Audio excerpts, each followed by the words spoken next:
works in the exhibition, the series Fold, are a homage to László Moholy-Nagy, in particular one of his photographs called Diagram of Forces. And so in this work I'm really interested in the idea that we live our lives amidst a play of forces, so that whether that's gravity or the possibility, the potentiality of things happening, latency in the darkroom, time,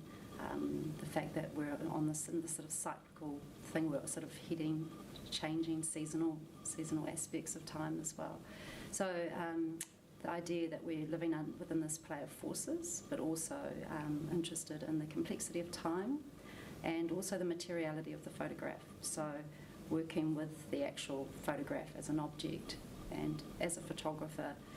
I'm really interested in the nuances of paper stocks, and especially now as an educator and I try and order paper in for my students, it's very limited what we can actually access, and having experienced the way paper feels and its different weights, and so I wanted to make work which was referencing the fact that a photograph is an actual object, a real thing in the physical world,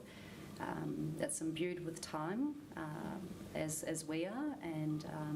it also is acted upon by force such as light, so light and the latency of an image as it emerges in the darkroom. So yeah, those are the sort of three key ideas really in this work.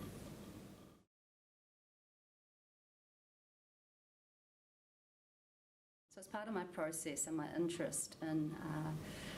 the materiality of photography, I'm really interested in the phenomenological experience of being in the darkroom, and so how an image appears and how it appears out of the darkness or from a white sheet,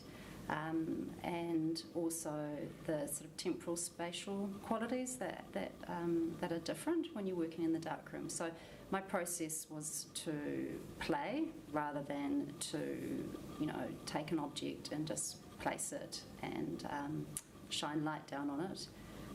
So in these works I've taken the paper and I've experimented with what can happen if I fold the paper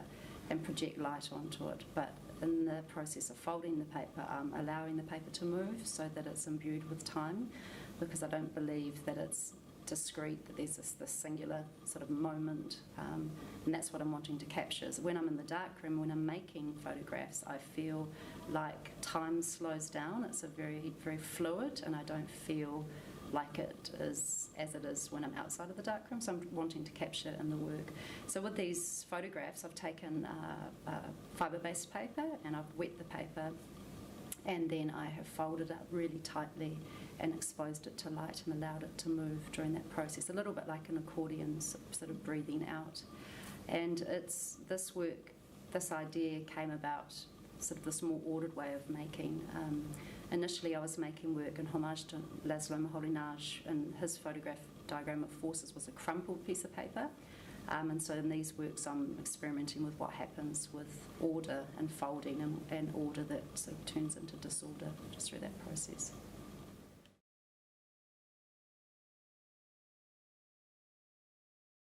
For me, the cameraless photography is both an end to itself, and so the works sit and are exhibited on their own, but also they can be juxtaposed alongside more figurative works. In terms of where it fits within my practice, it's been really important in helping me understand what photography actually is. There's nothing quite like actually experimenting and feeling like you're connected with the pioneers of photography, that whole the photography existing between art and science, and feeling like you're an actual sort of discovering something in that sense of wonder. So the works can be read as non-objective or concrete photographs that don't reference anything other than the paper, the light, the thing itself, but also have been exhibited alongside representational images. And with these other works that I produce are looking at nature, and again looking at temporality, and